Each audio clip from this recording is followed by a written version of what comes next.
Get in the know. Non-stop Vikings talk. It's Purple Daily on Score North and ScoreNorth.com. You think you like football? Trent Dilfer doesn't just really like football. He loves football.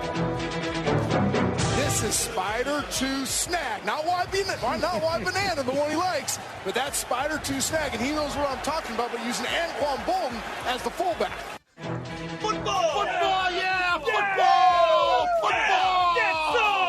Does Trent Dilfer do any TV anymore? Does he do like games on Sundays? I don't think so. No, I think he actually he might still do some commentary somewhere, but I think as far as he's doing more like with quarterback camps now. And I don't think he was doing games. And I think the clip that we just played was him from opening night San Francisco Vikings in San Francisco. Is that 2015, right? Teddy's second year. I think he's been more of a studio guy. And once he got fired, I think he just went to do football. He's a head coach at Lipscomb Academy in Nashville, Tennessee. He's the head football coach. Oh, that's a nice little job. Nice. He also, I know he's been a huge part of the Elite 11 quarterback development camps, too, and I think probably brought that to ESPN. So football. Well, this is Purple Daily. Speaking of elite, this is the elite Vikings show on the internet here. You can find us Daily Vikings Entertainment with the mission of wanting the Vikings to win a Super Bowl before we all die. Phil Mackey, Judd Zulgad, Declan Goff, our executive producer, presented by TCL. Enjoy more of what you love with TCL. And I have seen a couple comments this week that, hey, you guys tend to ramble sometimes off the beginning of the show and don't get to the point, and that can be sort of clickbaity. And I want to say two things. Number one, sometimes we do that. But today, number two, we're going to get right to it. Mike Zimmer has been terrible against winning teams. But before you do, can I... What are you doing?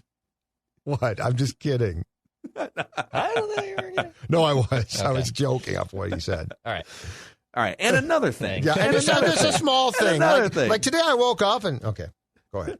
So Mike Zimmer has been terrible against winning teams. And our friend on Twitter, MN Researcher, he's been doing digging on this and has been keeping track of this for a couple of years now. And every once in a while he'll send out the update. And so if you follow him on Twitter, if you want it just like updated on a regular basis, or if you don't. So Mike Zimmer, going into his 8th year as Vikings coach, is 17-36 against teams that finish the season over 500. All right? Mm-hmm. I'm going to give you a list of MN Researcher provided us essentially like the Mike Zimmer era, so 2014 through 2020, and other coaches in the NFL that are on that list, either guys that, and there's like, it looks like there's about 15 coaches that coached for the duration of that chunk from 14 through 2020, either like Bill Belichick, who's been around for 20 years, or 6 or 7 or 8 other guys who were hired in and around the same time, okay? Bill Belichick has a 677 winning percentage over that stretch against teams that finished the season over 500. Andy Reid, Pete Carroll, and Mike Tomlin are also well over 500 against winning teams. Sean Payton, right around 500, 495 winning percentage. And then you've got Ron Rivera, Doug Peterson, Mike McCarthy, all in like the 400 winning percentage against winning teams, which that's respectable. Same for John Harbaugh with the Ravens. And then Mike Zimmer is all the way down at a 300 winning percentage with that 17-36 record. So here's the other thing. All of the other coaches, except for John Harbaugh, who coached for the duration of that chunk and have a below 500 record against winning teams, were fired by the team that they were coaching for. So Ron Rivera, Panthers, gone. Doug Peterson, Eagles, gone. Mike McCarthy, Packers, gone. Jason Garrett, Dan Quinn, Bill O'Brien, terrible against winning teams.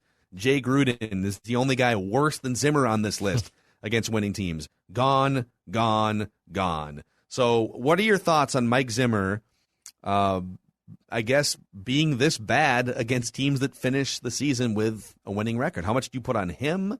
How much do you put on other factors? What are your thoughts? It's weird because one is, if you had asked me without giving me the record first, how does Zim do against winning teams, I would say not fantastic, but I wouldn't say that bad. Like, it doesn't feel like they're that bad, but they consistently are, which is... They're not getting smoked all the time. Like, right, they're in these games, but... I mean, I would have said I would have probably just guesstimated that he would have been more in like that McCarthy range.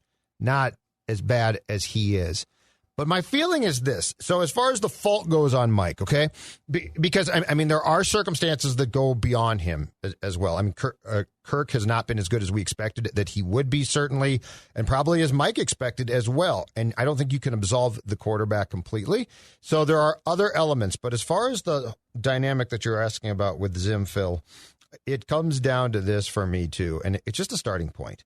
One is, I feel like the bigger the game, the more pressure his teams feel, and the more they start to tighten up. I don't think he gives them the freedom that like a Pete Carroll does.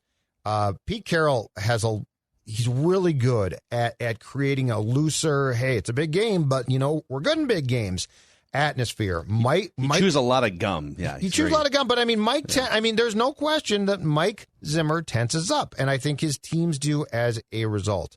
I think the other thing is Mike puts so much pressure, and what's Mike's area of expertise? Defense, and if the defense feels pressure, that's not a productive thing. I think part of the thing too with the Vikings overall that we've learned as well is Mike's very good at one area, but he's not an overall head coach. He's not the CEO type that can sort of oversee things and help with offense, special teams. When those areas fail, he gets frustrated. And so I think it's more of I think what we're talking about here is more of a stew of what the problem is. It's not like one specific problem. It's a bunch of different things put together in a pot and stirred up to get to the fact that against good teams, the Vikings aren't nearly as successful as they probably should be. I'm going to try and share this for the YouTube audience. Tell me if you can see this. This is just literally off like a document on my computer, so hopefully you guys can see this. So this is the list that MN Researcher sent over just in visual form. And by the way, if you're listening to us in audio form, thank you. You can also subscribe to our YouTube channel, Daily Vikings Entertainment, in bearded visual form. And so here's one of my theories on it, because I think all of this, like his record against winning teams, also gets wrapped into a bigger question of, well, how good of a coach is he? Like he's going, and we can talk about that later in this episode. I think the quarterbacks that he has worked with are also a factor here. Mm-hmm. And let me show you the next part of this research from MN Researcher, okay? As you can see on the screen here. This is a breakdown of the Vikings record, so Zimmer's record, by quarterback, Bridgewater, Bradford, Keenum, and Cousins against teams that finished the season above 500. They are 3-11 with Bridgewater, which is terrible. They are 4-6 with Bradford, respectable against winning teams. Keenum and the defense that Keenum was given, right, the best defense in the NFL, was 5-3 against teams that finished the season above 500.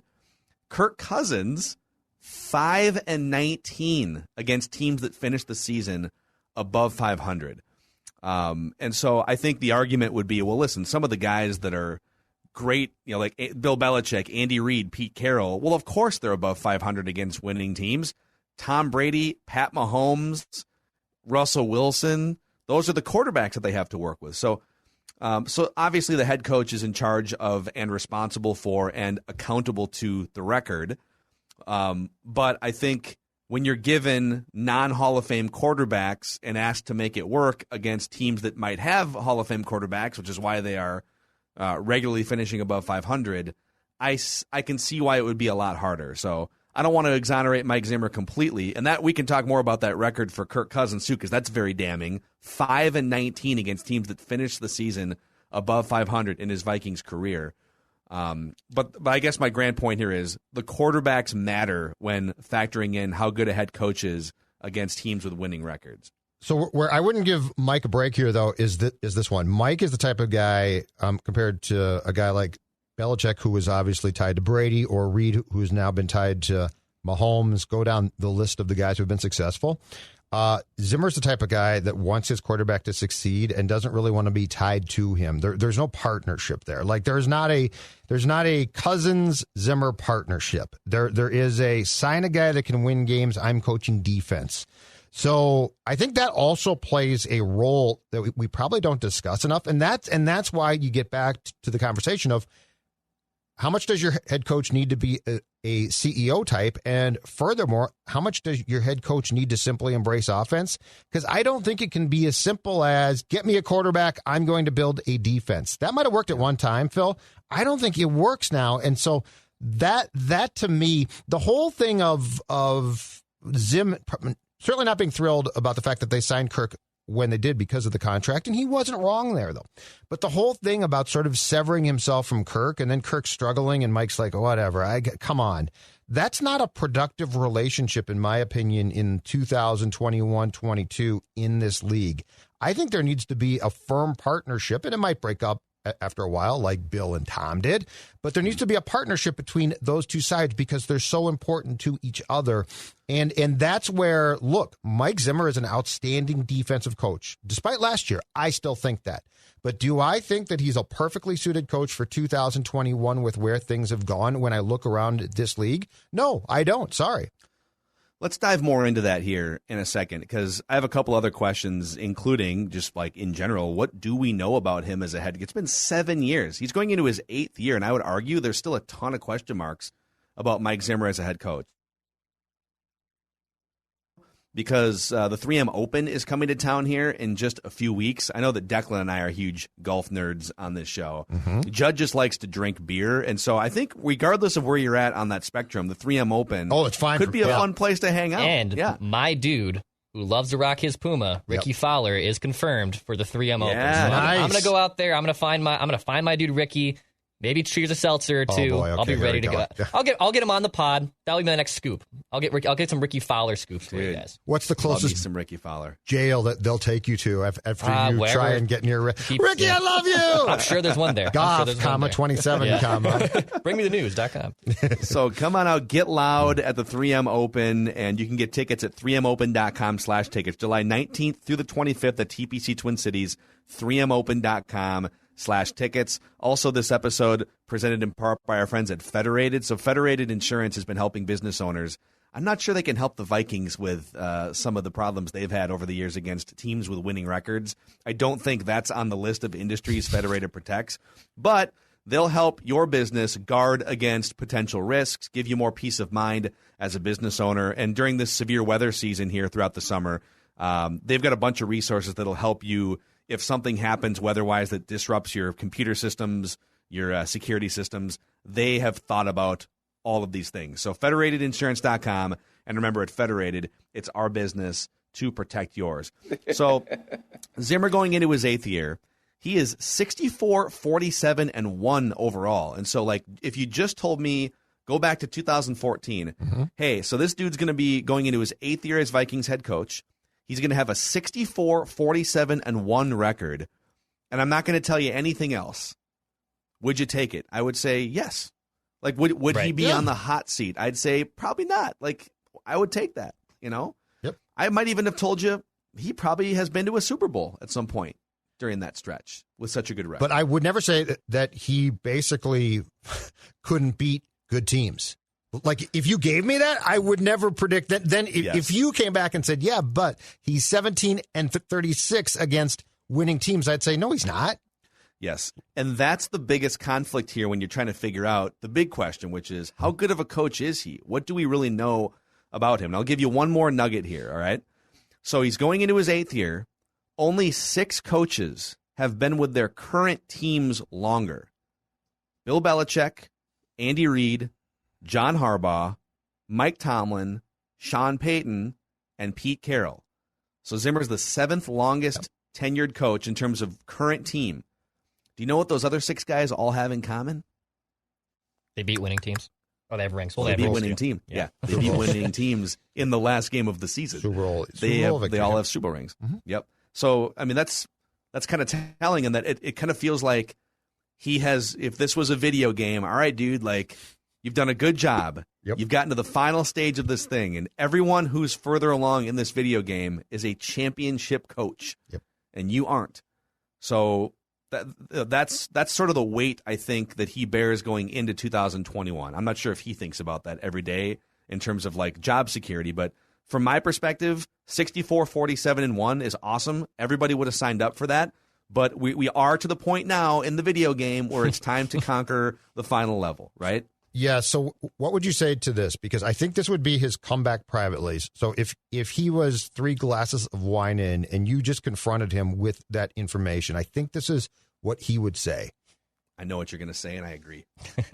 I think he would say, okay, but I was coached to play defense. Or I'm sorry, I was brought in to coach defense. And they signed Kirk, and Kirk was supposed to put us over the top. And by the way, I'm the defensive guy, not the offensive guy. And Kirk has not succeeded as much as Kirk should have. What would you say to that? So you hit on half of what I thought you were going to bring up Kirk and say I thought you were going to say, well, what's the other thing that all 6 of those guys have in common? Tom Brady, Pat Mahomes. That's why he would say it. Ben Roethlisberger, Drew Brees, right? He'd throw that back in your face and say, look at what they had, a Super Bowl winning quarterback. But the first part of I get that I'm arguing with like a pretend version of Mike Zimmer drinking red wine through Judd here. Yeah. But the first part of what you said, I was hired to coach defense. No, you weren't. Yeah. You got the job because of how great you were as a defensive coach. Mm-hmm. You were hired to coach a football team.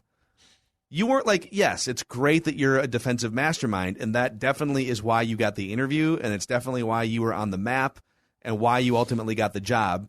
And it helped that the Vikings had the worst defense in the NFL the year before Mike. Like, they had their eye out for someone who could fix the defense, right? Yes.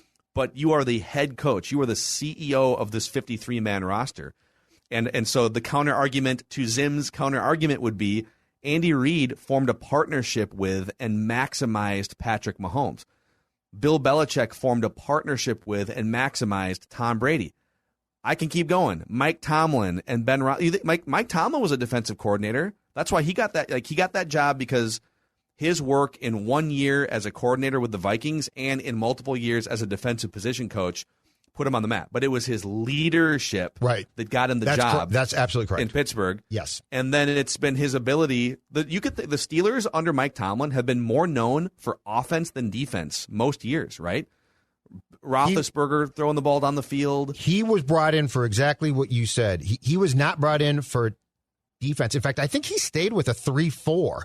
They played a 3-4, and Mike was a Tampa 2-4-3 guy. So, yeah, I mean, Tomlin got that job. It had nothing to do with area of expertise. It's because he was a dynamic presence and could lead people. Also, Pete Carroll with Russell Wilson and Sean Payton with Drew Brees. Like, are all of these quarterbacks naturally gifted and talented and leaders, and would they have thrived with other coaches? Of course. But those coaches didn't just say, all right, Drew, so I'm going to be over here all practice working with the backup cornerbacks and their footwork. So if you could just figure it out, that'd be great. Oh, and kicker, get out of my sight. and Pete, after they signed the kid from the Packers, Pete Carroll took a 3rd-round pick and started him. Zimmer wouldn't do that ever. Like, if the Vikings went out. Or will he in a few weeks? Well, no, but I'm saying 0 chance. But I'm saying if they had brought in a guy that they signed as a free agent who was expected to be good, right, and then drafted a guy like Mond, and those two competed, at that point in time, Zimmer would have never said, you know what, we're going to do, start the 3rd-round pick. So yeah, it's a very different dynamic. You're right. John Harbaugh won a Super Bowl with Joe Flacco, and he's such a weird case because he's a great leader. He was never an offensive or defensive coordinator. I think he was a special teams coordinator. He was. Right? Yeah. And then he had Joe. He sort of, he rode, he maximized Joe Flacco, and Joe Flacco got as hot as he's ever been in his career at the exact right 4-game stretch in the playoffs. Yep. And so there's going to have to be some of that with Zimmer. So he does have some built-in, hey, I mean, give me Tom Brady, give me Russell Wilson. But the counter to that is, all right, if we were to give you 21-year-old or 22-year-old Russell Wilson and 21-year-old Pat Mahomes, under your watchful eye, would those guys have panned out to be the Hall of Famers that they have become? Or would you have just ignored them in practice and have been annoyed? just hand the ball off, please, Pat. Correct. Don't throw those no-look sidearm passes. We can't be taking risks like that, right? Correct. That's the question. So let's go back to your Harbaugh example, because I think that one to me is very telling. And a guy lasts for a long time from a coaching standpoint, I think, because he is willing to reinvent himself occasionally. So, like, if you're like, I stick to my principles, which Mike is, my principles are defense, or my principles are this. I think that's where you really have a shelf life. Harbaugh is a great example, because when the Ravens took Lamar Jackson near the end of the first round, in which I believe the Vikings drafted Mike Hughes before Lamar Jackson was taken, Harbaugh at that point in time was basically committing to, if we fundamentally have to change our offensive scheme completely, we will. And they did. Like, think about that for a second. So Lamar Jackson as a Viking would almost be certain to fail, because his skill set wouldn't fit what Mike wants to do necessarily. And I don't see Mike saying, you know what, Gary Kubiak, let's reinvent the wheel. John Harbaugh, to his credit, right or wrong, and I think he's right, said, screw it, this kid can play, but we're going to get the most from him. So this is where I think we go down a very intriguing path of if you're just a defensive guy or you're a principles guy, and these are my principles and I don't change them. That's where there's danger in sticking with the person too long, because what we see the smart coaches do is they look at the personnel. I mean, hell, you know what? Belichick, for as stick in the mud as Bill seems to be, right? I love the fact that the Patriots offense continually is what they call a game plan offense, which means what does the opposing defense not do well? Let's exploit that. We're going to run the ball 100 times. And I think it's easier to do that when Tom Brady's your quarterback and he's just like, he's just been around for so long, he's so smart. I don't know that they'll be able to do that as much without Tom Brady and just like be this amoeba that changes every single week. But, the other thing I wrestle with here is, again, 64, 47, and 1 over a 7-year stretch. That's really good. I don't have all the other coaches in the NFL and their records in front of me, but like that's one of the probably 7 to 10 best records in the NFL over that stretch. And it continues to play into the reality that the Vikings are very rarely a train wreck. The Vikings have a lot of off-the-field things happen. The Vikings are very exciting. They make big splashes in free agency and trades historically. And about once every 10 years, they have some sort of 3-13 or 5-11 reset year, and then they fire a coach or whatever, but it's very rare. And I get why the organization is comfortable with being relevant. Like, they don't want to be the Jets. They don't want to be the Bengals and the Browns for 20 years. If you had to choose a 10-year stretch of the Jets or a 10-year stretch of like flirting with the playoffs but not ever really being a contender, like obviously it's more fruitful to always be relevant. But that brings us to the question of, at what point do you have to detach yourself from being comfortable to take that next step? If the Vikings finish, let's say 10-7 this year, and that Mike Zimmer record improves to 74, 54-1. Like if they go 10-7 this year, his record will be 74, 54-1. He will be 20 games over 500 over an 8-year coaching career with the Vikings. And let's say they get bounced in the first round again. Where does that land with you guys? Like, the relevancy in the regular season, great. The winning record over an 8-year chunk, awesome. But ultimately, it's been 60 years, and as the mission statement on this show says, Super Bowl should be the goal. So when do you make that tough decision? Do you just continue being patient as long as you're winning games and knocking on the door and hope that something pops? Like, that's what I'm wrestling with here. I think the Wilfs might. I think that it becomes time to look at what you've done in the most important situations, what you've done against good teams. Like, the overall records, it's good and that's fine, but if you mine down for what means something, okay, you are sitting on a really unacceptable record against good teams. So Mike got the job in 2014.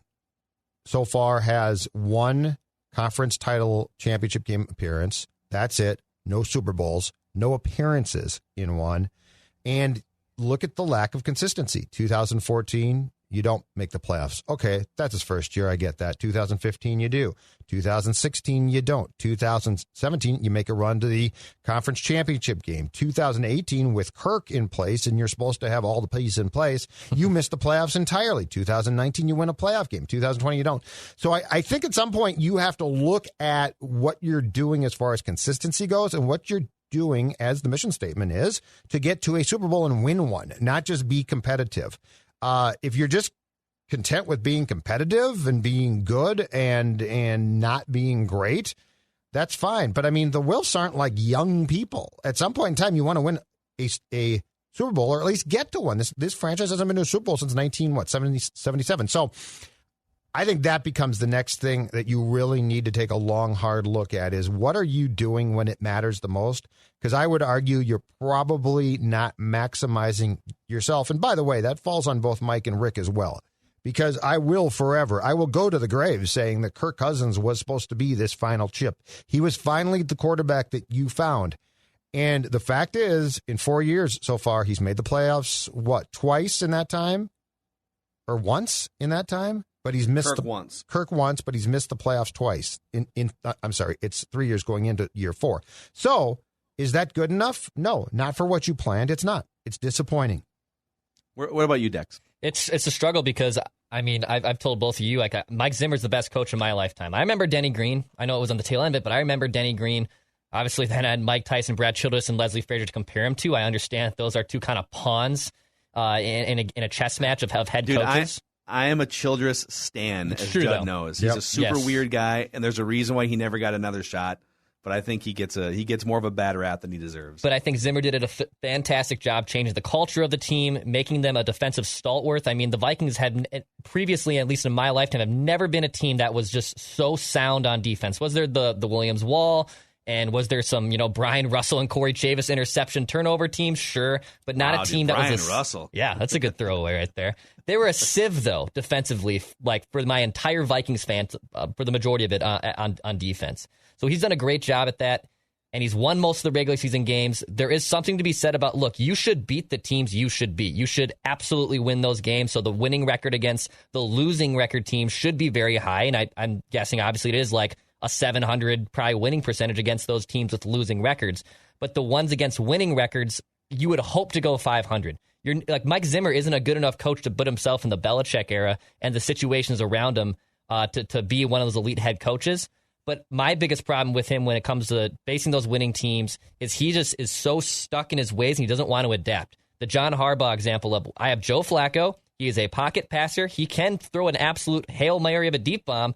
But if we draft Lamar Jackson, we're going to have to change this entire offense up. You might have to cross that bridge with Kellen Mond, too.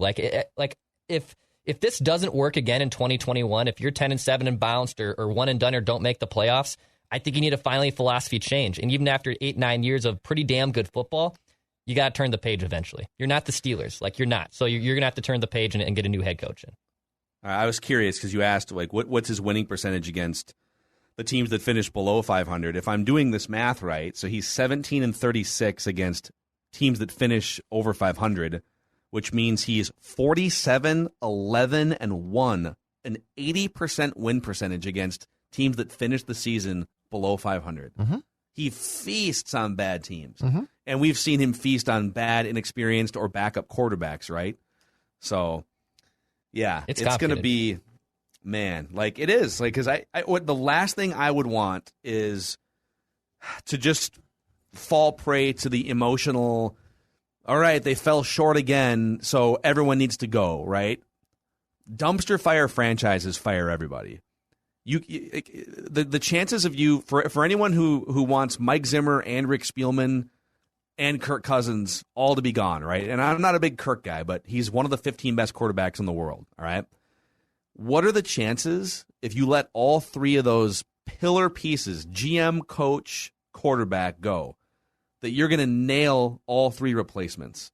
There's a really good chance you wind up with Leslie Frazier 2.0 or some idiot general manager that throws away a decade of your franchise. You got to be really careful about just firing everybody, and that's why this is so complicated. They've been good, but Super Bowl is the goal, and it's just like one of the hardest spots to be in as a professional sports franchise. Enjoy a weed-free summer at the lake, courtesy of Aquaside. One easy application of Aquaside pellets can eliminate weeds and lake muck. Aquaside has been trusted by hundreds of thousands of lake homeowners since 1960. Neglecting aquatic weeds can hamper recreational activities like swimming and boating. Lake weeds can also provide breeding habitats for insects. Make your lakeshore beautiful this summer with Aquaside. Call 1-800-328-9350 or go to aquaside.com. So if they fire Mike after this year, do you trust Rick to hire the next coach and probably pursue the next QB if it's not Mond? Well, I do, because I think Rick got the Mike Zimmer hire right.